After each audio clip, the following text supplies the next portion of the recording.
Hi, everyone. We are live again, a little bit earlier again tonight because I have something going on in about an hour again. So I try to stick to the normal time as best as possible, but when there's stuff going on, I got to move it a little bit. So here we are. It's an early read. The sun's still out, which is nice. I like that kind of atmosphere that's streaming in with the room here. So, I hope everybody's having a good day. I hope everybody's staying safe out there. And I don't think I have too much of an intro to go through today. So, without further ado, I think we're going to go ahead and just get started with our reading today. Now, we're going to be doing two chapters today because the two that we have are shorter than the last single chapters that we've been doing the last couple of days. So, off we go. And when last we left off, the last chapter had the Atreides hosting a reception at their residence. There were a whole bunch of well-to-do citizens of Arrakis there, and they were rather boisterous and informative. And there was a Harkonnen agent present, which put everybody a little bit off kilter for it, although Paul handled himself admirably when the Duke had to excuse himself. So, let's see what happens next, shall we? This is, I believe, chapter 15. There is no escape. We pay for the violence of our ancestors. From the Collected Sayings of Muad'Dib by the Princess Irulan. Jessica heard the disturbance in the great hall, turned on the light beside her bed. The clock there had not been properly adjusted to local time, and she had to subtract 21 minutes to determine that it was about 2 a.m. The disturbance was loud and incoherent. Is this the Harkonnen attack? She wondered. She slipped out of bed, checked the screen monitors to see where her family was. The screen showed Paul asleep in the deep cellar room they'd hastily converted into a bedroom for him. The noise obviously wasn't penetrating to his quarters. There was no one in the Duke's room. His bed was unrumpled. Was he still at the field CP? There were no screens yet to the front of the house. Jessica stood in the middle of her room, listening. There was one shouting, incoherent voice. She heard someone call for Dr. Yueh. Jessica found a robe, pulled it over her shoulders, pushed her feet into slippers, strapped the crysknife to her leg. Again, a voice called out for Yueh. Jessica belted the robe around her, stepped into the hallway. Then the thought struck her. What if Leto's hurt? The hall seemed to stretch out forever under her running feet. She turned through the arch at the end, dashed past the dining hall and down the passage to the great hall, finding the place brightly lighted, all the wall suspensors glowing at maximum. To her right, near the front entry, she saw two house guards holding Duncan Idaho between them. His head lolled forward, and there was an abrupt, panting silence to the scene. One of the house guards spoke accusingly to Idaho. You see what you did? You woke the Lady Jessica. The great draperies billowed behind the men, showing that the front door remained open. There was no sign of the Duke or Yueh. Mapes stood to one side, staring coldly at Idaho. She wore a long brown robe with serpentine design at the hem. Her feet were pushed into unlaced desert boots. So I woke the Lady Jessica, Idaho muttered. He lifted his face toward the ceiling, bellowed, My sword was first blooded on Grumman! Great mother, he's drunk, Jessica thought. Idaho's dark, round face was drawn into a frown. His hair, curling like the fur of a black goat, was plastered with dirt. A jagged rent in his tunic exposed an expanse of the dress shirt he had worn at the dinner party earlier. Jessica crossed to him. One of the guards nodded to her without releasing his hold on Idaho. We don't know what to do with him, my lady. He was creating a disturbance out front, refusing to come inside. We were afraid locals might come along and see him. That wouldn't do at all. Give us a bad name here. Where's he been? Jessica asked. He escorted one of the young ladies home from dinner, my lady. Hawat's orders. Which young lady? One of the escort wenches. You understand, my lady? He glanced at Mapes, lowered his voice. They're always calling on Idaho for special surveillance of the ladies. And Jessica thought, so they are, but why is he drunk? She frowned, turned to Mapes. Mapes, bring a stimulant. I'd suggest caffeine. Perhaps there's some of the spice coffee left. Mapes shrugged, headed for the kitchen. Her unlaced desert boots slapped against the stone floor. Idaho swung his unsteady head around to peer at an angle toward Jessica. "Kill more than 300 men for the Duke," he muttered. "What I want to know is why am I here? Can't live under the ground here. Can't live on the ground here. What kind of place is this, huh?" A sound from the side hall entry caught Jessica's attention. She turned, saw Yueh crossing to them, his medical kit swinging in his left hand. He was fully dressed, looking pale, exhausted. The diamond tattoo stood out sharply on his forehead. "The good doctor!" Idaho shouted. "What are you, doctor, splitting pill man?" He turned blearily toward Jessica. "Making a damn fool of myself, huh?" Jessica frowned, remained silent, wondering, why would Idaho get drunk? Was he drugged? "Too much spice beer," Idaho said, attempting to straighten. Mapes returned with a steaming cup in her hands, stopped uncertainly behind Yueh. She glanced at Jessica, who shook her head. Yueh put his kit on the floor, nodded greeting to Jessica, said, "Spice beer, eh?" "Best damn stuff ever tasted," Idaho said. He tried to pull himself to attention. "My sword was first blooded on Grumman, killed killed him for the Duke." Yueh turned, looked in the cup in Mapes' hand. "What is that?" "Caffeine," Jessica said. Yueh took the cup, held it toward Idaho. "Drink this, lad." "Don't want any more to drink." "Drink it, I say!" Idaho's head wobbled toward Yueh, and he stumbled one step ahead, dragging the guards with him. "I'm almighty fed up with pleasing the Imperial Universe, Doc. Just once we're gonna do this thing my way." "After you drink this," Yueh said. "It's caffeine."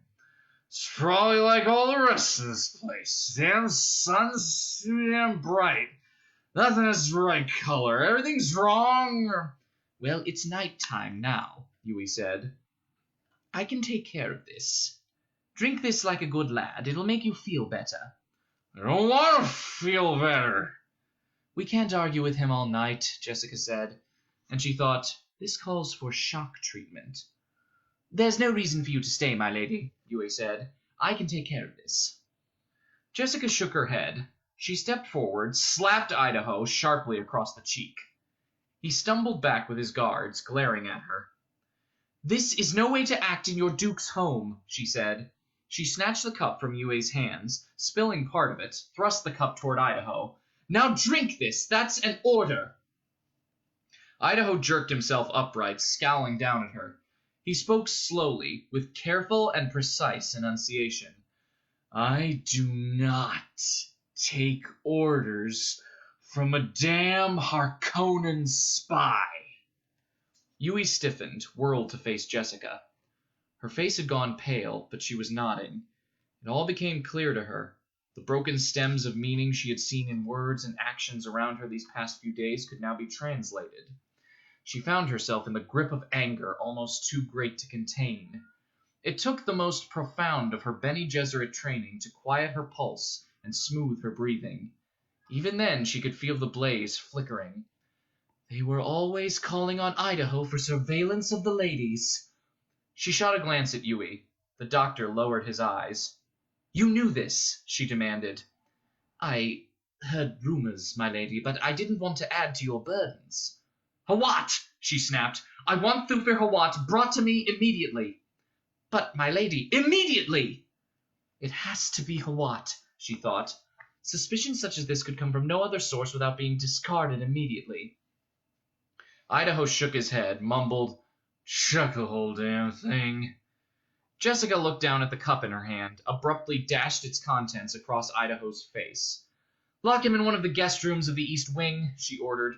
"Let him sleep it off." The two guards stared at her unhappily. One ventured, "Perhaps we should take him someplace else, milady. We could—" "He's supposed to be here," Jessica snapped. "He has a job to do here." Her voice dripped bitterness. "He's so good at watching the ladies." The guard swallowed. "Do you know where the Duke is?" she demanded. "He's at the command post, my lady." "Is Hawat with him?" "Hawat's in the city, my lady." "You will bring Hawat to me at once," Jessica said. "I will be in my sitting room when he arrives." "But, my lady—" "If necessary, I will call the Duke," she said. "I hope it will not be necessary. I would not want to disturb him with this." "Yes, my lady." Jessica thrust the empty cup into Mapes's hands, met the questioning stare of the blue within blue eyes. "You may return to bed, Mapes." "You're sure you'll not need me?" Jessica smiled grimly. "I'm sure." "Perhaps this could wait until tomorrow," Yueh said. "I could give you a sedative, and you will return to your quarters and leave me to handle this my way," she said. She patted his arm to take the sting out of her command. "This is the only way." Abruptly, head high, she turned and stalked off through the house to her rooms. Cold walls, passages, a familiar door. She jerked the door open, strode in, and slammed it behind her. Jessica stood there, glaring at the shield-blanked windows of her sitting room. Oh, what? Could he be the one the Harkonnens bought? We shall see. Jessica crossed to the deep, old-fashioned armchair with an embroidered corner of schlagskin, moved the chair into position to command the door. She was suddenly very conscious of the crysknife in its sheath on her leg. She removed the sheath and strapped it to her arm, tested the drop of it. Once more she glanced around the room, placing everything precisely in her mind against any emergency. The chaise near the corner, the straight chairs along the wall, the two low tables, her stand-mounted zither beside the door to her bedroom. Pale rose light glowed from the dispenser lamps. She dimmed them, sat down in the armchair, patting the upholstery, appreciating the chair's regal heaviness for this occasion. "Now let him come," she said. "We shall see what we shall see." And she prepared herself in the Bene Gesserit fashion for the wait, accumulating patience, saving her strength. Sooner than she had expected, a rap sounded at the door, and Hawat entered at her command. She watched him without moving from the chair, seeing the crackling sense of drug-induced energy in his movements, seeing the fatigue beneath. Hawat's rheumy old eyes glittered. His leathery skin appeared faintly yellow in the room's light, and there was a wide, wet stain on the sleeve of his knife arm. She smelled blood there. Jessica gestured to one of the straight-backed chairs, said, "Bring that chair and sit facing me." Hawat bowed, obeyed. "That drunken fool of an Idaho," he thought. He studied Jessica's face, wondering how he could save this situation. "It's long past time to clear the air between us," Jessica said. "What troubles, my lady?" He sat down, placed hands on knees. "Don't play coy with me," she snapped. "If Yueh didn't tell you why I summoned you, then one of your spies in my household did. Shall we be at least that honest with each other?" "As you wish, my lady." "First you will answer me one question," she said. "Are you now a Harkonnen agent?" Hawat surged half out of his chair, his face dark with fury, demanding, "You dare insult me so?" "Sit down," she said. "You insulted me so." Slowly he sank back into the chair. And Jessica, reading the signs of this face she knew so well, allowed herself a deep breath. "It isn't Hawat." "Now I know you remain loyal to my Duke," she said. "I'm prepared, therefore, to forgive your affront to me." "Is there something to forgive?" Jessica scowled, wondering, shall I play my trump? Shall I tell him of the Duke's daughter I've carried within me these few weeks? No, Leto himself doesn't know. That would only complicate his life, divert him in a time when he must concentrate on our survival. There is yet time to use this. "A truth-sayer would solve this," she said, "but we have no truth-sayer qualified by the High Board." "As you say, we've no truth-sayer." "Is there a traitor among us?" she asked. "I've studied our people with great care. Who could it be? Not Gurney, certainly not Duncan. Their lieutenants are not strategically enough placed to consider. It's not you, Thufir. It cannot be Paul. I know it's not me. Dr. Yueh, then. Shall I call him in and put him to the test?" "You know that's an empty gesture," Hawat said. "He's conditioned by the High College, that I know for certain." Not to mention that his wife was a Bene Gesserit slain by the Harkonnens, Jessica said. So that's what happened to her, Hawat said. Haven't you heard the hate in his voice when he speaks the Harkonnen name? You know I don't have the ear, Hawat said. What brought this base suspicion upon me? She asked. Hawat frowned. My lady puts her servant in an impossible position. My first loyalty is to the Duke. I'm prepared to forgive much because of that loyalty, she said. And again, I must ask, is there something to forgive? Stalemate? She asked. He shrugged. Let us discuss something for a minute then, she said. Duncan Idaho, the admirable fighting man whose abilities at guarding and surveillance are so esteemed. Tonight he overindulged in something called spice beer. I hear reports that others among our people have been stupefied by this concoction. Is that true? You have your reports, my lady. So I do. Don't you see this drinking as a symptom, Thufir? My lady speaks riddles. Apply your mentat abilities to it, she snapped. What's the problem with Duncan and the others? I can tell you in 4 words. They have no home. He jabbed a finger at the floor. Arrakis, that's their home. Arrakis is an unknown. Caladan was their home, but we've uprooted them. They have no home, and they fear the Duke's failing them. He stiffened. Such talk from one of the men would be cause for... Oh, stop that, Thufir. Is it defeatist or treacherous for a doctor to diagnose a disease correctly? My only intention is to cure the disease. The Duke gives me such charge over such matters. But you understand I have a certain natural concern over the progress of this disease, she said. And perhaps you'll grant I have certain abilities along these lines. Will I have to shock him severely? She wondered. He needs shaking up, something to break him from routine. There could be many interpretations for your concern, Hawat said. He shrugged. Then you've already convicted me.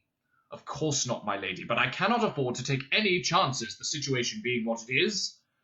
A threat to my son got past you right here in this house, she said. Who took that chance? His face darkened. I offered my resignation to the Duke. Did you offer your resignation to me? Or to Paul? Now he was openly angry, betraying it in quickness of breathing, in dilation of nostrils, a steady stare. She saw a pulse beating at his temple. I'm the Duke's man, he said, biting off the words. There is no traitor, she said.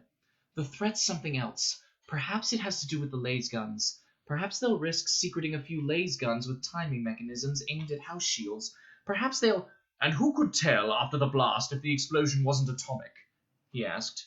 No, my lady, they'll not risk anything that illegal. Radiation lingers. The evidence is hard to erase. No, they'll observe most of the forms. It has to be a traitor. You're the Duke's man, she sneered. Would you destroy him in the effort to save him?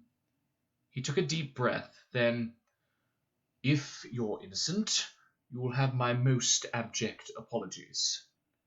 Look at you now, Thufir, she said. Humans live best when each has his own place, when each knows where he belongs in the scheme of things.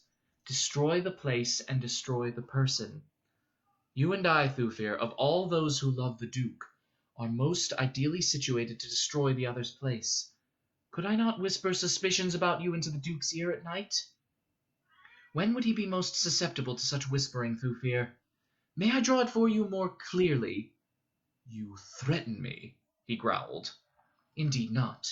I merely point out to you that someone is attacking us through the basic arrangement of our lives. It's clever, diabolical. I propose to negate this attack by so ordering our lives that there'll be no chinks for such barbs to enter. You accuse me of whispering baseless suspicions. Baseless, yes. You'd meet this with your own whispers. Your life is compounded of whispers, not mine, Thufir. Then you question my abilities.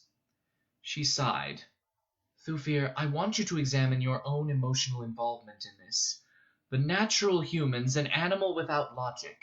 Your projections of logic onto all affairs is unnatural, but suffered to continue for its usefulness. You're the embodiment of logic, a mentat. Yet your problem solutions are concepts that, in a very real sense, are projected outside yourself. They are to be studied and rolled around, examined from all sides. You think now to teach me my trade? He asked, and he did not try to hide the disdain in his voice. Anything outside yourself, this you can see and apply your logic to it, she said. But it's a human trait that when we encounter personal problems, those things most deeply personal are the most difficult to bring out for our logic to scan. We tend to flounder around, blaming everything but the actual deep-seated thing that's really chewing on us. You're deliberately attempting to undermine my faith in my abilities as a mentat, he rasped. Were I to find one of our people attempting thus to sabotage any other weapon in our arsenal, I should not hesitate to denounce and destroy him. The finest mentats have a healthy respect for the error factor in their computations, she said. I've never said otherwise. Then apply yourself to these symptoms we've both seen. Drunkenness among the men, quarrels. They gossip and exchange wild rumors about Arrakis. They ignore the most simple idleness, no more, he said. Don't try to divert my attention by trying to make a simple matter appear mysterious. She stared at him, thinking of the Duke's men rubbing their woes together in the barracks until you could almost smell the charge there, like burnt insulation. They're becoming like the men of the pre-Guild legend, she thought. Like men of the Lost Star Searcher, Ampeliros, sick at their guns, forever seeking, forever prepared, and forever unready. Why have you never made full use of my abilities in your service to the Duke? She asked. Do you fear a rival for your position? He glanced at her, the old eyes blazing. I know some of the training they give you, Bene Gesserit. He broke off, scowling. Go ahead, say it, she said. Bene Gesserit witches. I know something of the real training they give you, he said. I've seen it come out in Paul. I'm not fooled by what your schools tell the public. You exist only to serve. The shock must be severe, and he's almost ready for it, she thought. You listen respectfully to me in council, she said, yet you seldom heed my advice. Why? I don't trust your Bene Gesserit motives, he said. You may think you can look through a man. You may think you can make a man do exactly what you... You poor fool, Thufir! She raged. He scowled, pushing himself back into the chair. Whatever rumors you've heard about our schools, she said, the truth is far greater. If I wished to destroy the Duke, or you, or any person within my reach, you could not stop me. And she thought, why do I let pride drive such words out of me? This is not the way I was trained. This is not how I must shock him. Hawat slipped a hand beneath his tunic, where he kept a tiny projector of poisoned darts. She wears no shield, he thought. Is this just a brag she makes? I could slay her now, but... the consequences if I'm wrong. Jessica saw the gesture toward his pocket, said, Let us pray violence shall never be necessary between us. A worthy prayer, he agreed. Meanwhile, the sickness spreads among us, she said. I must ask you again. Isn't it more reasonable to suppose the Harkonnens have planted this suspicion to pit the two of us against each other? We appear to have returned to stalemate, he said. She sighed, thinking, he's almost ready for it. The Duke and I are father and mother surrogates to our people, she said. The position... He hasn't married you, Hawat said. She forced herself into calmness, thinking, a good riposte, that. But he'll not marry anyone else, she said. Not as long as I live. And we are surrogates, as I've said. To break up this natural order in our affairs, to disturb, disrupt, and confuse us, which target offers itself more enticingly to the Harkonnens? He sensed the direction she was taking, and his brows drew down in a lowering scowl. The Duke? She asked. Attractive target, yes, but no one, with the possible exception of Paul, is better guarded. Me? I tempt them, surely, but they must know the Bene Gesserit make difficult targets. And there's a better target, one whose duties create, necessarily, a monstrous blind spot, one to whom suspicion is as natural as breathing, one who builds his entire life on innuendo and mystery. She darted her right hand toward him. You! Hawat started to leap from his chair. I have not dismissed you, Thufir! She flared. The old mentat almost fell back into the chair, so quickly did his muscles betray him. She smiled without mirth. Now you know something of the real training they give us, she said. Hawat tried to swallow in a dry throat. Her command had been regal, peremptory, uttered in a tone and manner he found completely irresistible. His body had obeyed her before he could think about it. Nothing could have prevented his response. Not logic, not passionate anger. Nothing. To do what she had done spoke of a sensitive, intimate knowledge of the person thus commanded, a depth of control he had not dreamed possible. I have said to you before that we should understand each other, she said. I meant you should understand me. I already understand you, and I tell you now that your loyalty to the Duke is all that guarantees your safety with me. He stared at her, wet his lips with his tongue. If I desired a puppet, the Duke would marry me, she said. He might even think he did it of his own free will. Hawat lowered his head, looked upward through his sparse lashes. Only the most rigid control kept him from calling the guard. Control, and the suspicion now that this woman might not permit it. His skin crawled with the memory of how she had controlled him. In the moment of hesitation, she could have drawn a weapon and killed him.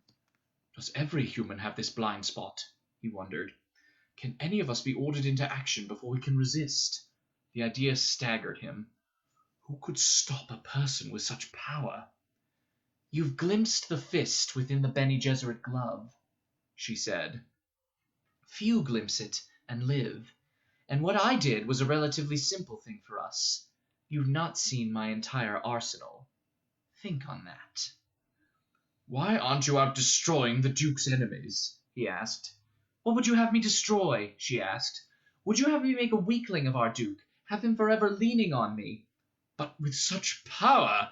Power's a two-edged sword, Thufir, she said. You think how easy for her to shape a human tool to thrust into an enemy's vitals. True, Thufir, even into your vitals. Yet what would I accomplish? If enough of us Bene Gesserit did it, wouldn't it make all Bene Gesserit suspect? We don't want that, Thufir. We do not wish to destroy ourselves. She nodded. We truly exist only to serve. I cannot answer you, he said. You know I cannot answer. You'll say nothing about what has happened here to anyone, she said. I know you, Thufir. My lady! Again the old man tried to swallow in a dry throat. And he thought, she has great powers, yes, but would these not make her an even more formidable tool for the Harkonnens? The Duke could be destroyed as quickly by his friends as by his enemies, she said. I trust now you'll get to the bottom of this suspicion and remove it. If it proves baseless, he said. If, she sneered. If. You are tenacious, she said. Cautious, he said, and aware of the error factor. Then I'll pose another question for you. What does it mean to you that you stand before another human, that you are bound and helpless, and the other human holds a knife at your throat, yet this other human refrains from killing you, frees you from your bonds, and gives you the knife to use as you will? She lifted herself out of the chair, turned her back on him. You may go now, Thufir. The old mentat rose, hesitated, hand creeping toward the deadly weapon beneath his tunic. He was reminded of the bull ring and of the Duke's father, who'd been brave no matter what his other failings, and one day of the corrida long ago. The fierce black beast had stood there, head bowed, immobilized and confused. The old Duke had turned his back on the horns, cape thrown flamboyantly over one arm, while cheers rained down from the stands. I am the bull, and she the matador, Hawat thought. He withdrew his hand from the weapon, glanced at the sweat glistening in his empty palm, and he knew that whatever the facts proved to be in the end, he would never forget this moment, nor lose this sense of supreme adoration for the Lady Jessica. Quietly he turned and left the room. Jessica lowered her gaze from the reflection in the windows, turned, and stared at the closed door. "Now we'll see some proper action," she whispered. So that's our first chapter, and here's our second one. Do you wrestle with dreams? Do you contend with shadows? Do you move in a kind of sleep? Time has slipped away. Your life is stolen. You tarried with trifles, victim of your folly. Dirge for Jamis on the Funeral Plain, from Songs of Muad'Dib, by the Princess Irulan. Leto stood in the foyer of his house, studying a note by the light of a single suspenser lamp. Dawn was yet a few hours away, and he felt his tiredness. A Fremen messenger had brought the note to the outer guard just now as the Duke arrived from his command post. The note read, "A column of smoke by day, a pillar of fire by night." There was no signature. What does it mean? He wondered. The messenger had gone without waiting for an answer, and before he could be questioned, he had slipped into the night like some smoky shadow. Leto pushed the paper into a tunic pocket, thinking to show it to Hawat later. He brushed a lock of hair from his forehead, took a sighing breath. The anti-fatigue pills were beginning to wear thin. It had been a long 2 days since the dinner party, and longer than that since he had slept. On top of all the military problems, there had been the disquieting session with Hawat, the report on his meeting with Jessica. Should I waken Jessica? He wondered. There's no reason to play the secrecy game with her any longer. Or is there?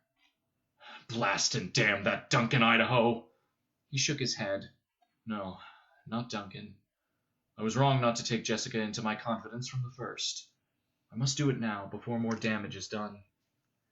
The decision made him feel better, and he hurried from the foyer through the great hall, and down the passages toward the family wing. At the turn where the passages split into the service area, he paused. A strange mewling came from somewhere down the service passage. Leto put his left hand to the switch on his shield belt, slipped his kinjal into his right hand. The knife conveyed a sense of reassurance. That strange sound sent a chill through him. Softly, the Duke moved down the service passage, cursing the inadequate illumination. The smallest of suspensors had been spaced about 8 meters apart along here, and tuned to their dimmest level. The dark stone walls swallowed the light. A dull blob stretching across the floor appeared out of the gloom ahead. Leto hesitated, almost activated his shield, but refrained because that would limit his movements, his hearing, and because the captured shipment of laser guns had filled him with doubts. Silently, he moved toward the gray blob, saw that it was a human figure, a man face down on the stone. Leto turned him over with a foot, knife poised, bent close in the dim light to see the face. It was the smuggler, Tuek. A warm stain down his chest. The dead eyes stared with empty darkness. Leto touched the stain. Warm. How could this man be dead here? Leto asked himself. Who killed him? The mewling sound was louder here. It came from ahead and down the side passage to the central room where they had installed the main shield generator for the house. Hand on belt switch, kinjal poised, the Duke skirted the body, slipped down the passage, and peered down the corner toward the shield generator room. Another gray blob lay stretched on the floor a few paces away, and he saw at once that this was the source of the noise. The shape crawled toward him with painful slowness, gasping, mumbling. Leto stilled his sudden constriction of fear, darted down the passage, crouched beside the crawling figure. It was Mapes, the Fremen housekeeper, her hair tumbled around her face, clothing disarrayed. A dull shininess of dark stains spread from her back along her side. He touched her shoulder, and she lifted herself on her elbows, head tipped up to peer at him, the eyes black-shadowed emptiness. "You," she gasped, "killed God, sent, get to escape, m'lady, you here, no." She flopped forward, her head thumping against the stone. Leto felt for pulse at the temples. There was none. He looked at the stain. She'd been stabbed in the back. Who? His mind raced. Did she mean someone had killed a guard? And Tuek? Had Jessica sent for him? Why? He started to stand up. A sixth sense warned him. He flashed a hand toward the shield switch. Too late. A numbing shock slammed his arm aside. He felt pain there, saw a dart protruding from the sleeve, sensed paralysis spreading from it up his arm. It took an agonizing effort to lift his head and look down the passage. Yueh stood in the open door of the generator room. His face reflected yellow from the light of a single brighter dispenser above the door. There was stillness from the room behind him. No sound of generators. Yueh, Leto thought. He sabotaged the house generators. We're wide open. Yueh began walking toward him, pocketing a dart gun. Leto found he could still speak, gasped, Yueh, how? Then the paralysis reached his legs, and he slid to the floor, with his back propped against the stone wall. Yueh's face carried a look of sadness as he bent over, touched Leto's forehead. The Duke found he could feel the touch, but it was remote, dull. The drug on the dart is selective, Yueh said. You can speak, but I'd advise against it. He glanced down the hall, and again bent over Leto, pulled out the dart, tossed it aside. The sound of the dart clattering to the stones was faint and distant to the Duke's ears. It can't be Yueh, Leto thought. He's conditioned. How? Leto whispered. I'm sorry, my dear Duke, but there are things which will make greater demand than this. He touched the diamond tattoo on his forehead. I find it very strange myself, an override on my pyretic conscience, but I wish to kill a man. Yes, I actually wish it. I will stop at nothing to do it. He looked down at the Duke. Oh, not you, my dear Duke. The Baron Harkonnen. I wish to kill the Baron. Baron... Be quiet, please, my poor Duke. You haven't much time. That peg tooth I put in your mouth after the tumble at Narkhal, that tooth must be replaced. In a moment I'll render you unconscious and replace that tooth. He opened his hand, stared at something in it. An exact duplicate, its core shaped most exquisitely like a nerve. It'll escape the usual detectors, even a fast scanning, but if you bite down hard on it, the cover crushes. Then, when you expel your breath sharply, you fill the air around you with a poison gas, most deadly. Leto stared up at Yueh, seeing madness in the man's eyes, the perspiration along brow and chin. You were dead anyway, my poor Duke, Yueh said, but you will get close to the Baron before you die. He'll believe you're stupefied by drugs beyond any dying effort to attack him, and you will be drugged and tied, but attack can take strange forms, and you will remember the tooth. The tooth, Duke Leto Atreides, you must remember the tooth. The old doctor leaned closer and closer, until his face and drooping mustache dominated Leto's narrowing vision. The tooth, Yueh muttered. Why? Leto whispered. Yueh lowered himself to one knee beside the Duke. I made a Shaitan's promise with the Baron, and I must be certain he has fulfilled his half of it. When I see him, I'll know. When I look at the Baron, then I will know. But I'll never enter his presence without the price. You're the price, my poor Duke, and I'll know when I see him. My poor Wana taught me many things, and one is to see certainty of truth when the stress is great. I cannot do it always, but when I see the Baron, then I will know. Leto tried to look down at the tooth in Yueh's hand. He felt this was happening in a nightmare. It could not be. Yueh's purple lips turned up in a grimace. I'll not get close enough to the Baron, or I'd do this myself. No, I'll be detained at a safe distance, but you... now you, my lovely weapon. He'll want you close to him, to gloat over you, to boast a little. Leto found himself almost hypnotized by a muscle on the left side of Yueh's jaw. The muscle twisted when the man spoke. Yueh leaned closer. And you, my good Duke, my precious Duke, you must remember this tooth. He held it up between thumb and forefinger. It will be all that remains to you. Leto's mouth moved without sound, then... Refuse. No, you mustn't refuse, because in return for this small service, I'm doing a thing for you. I will save your son and your woman. No other can do it. They can be removed to a place where no Harkonnen can reach them. How? Save them, Leto whispered.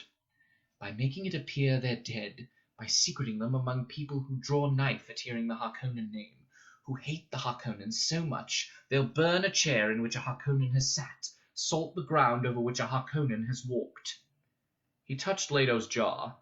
Can you feel anything in your jaw? The Duke found that he could not answer. He sensed distant tugging, saw Yueh's hand come up with the ducal signet ring. For Paul, Yueh said. You'll be unconscious presently. Goodbye, my poor Duke. When next we meet, we'll have no time for conversation. Cold remoteness spread upward from Leto's jaw, across his cheeks. The shadowy hall narrowed to a pinpoint with Yueh's purple lips centered in it. Remember the tooth, Yueh hissed. The tooth.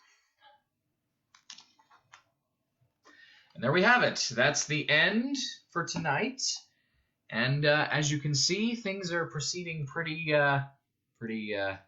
terrifyingly. Yueh has made his move, and the Duke has been betrayed. So, we'll have to see what happens next tomorrow.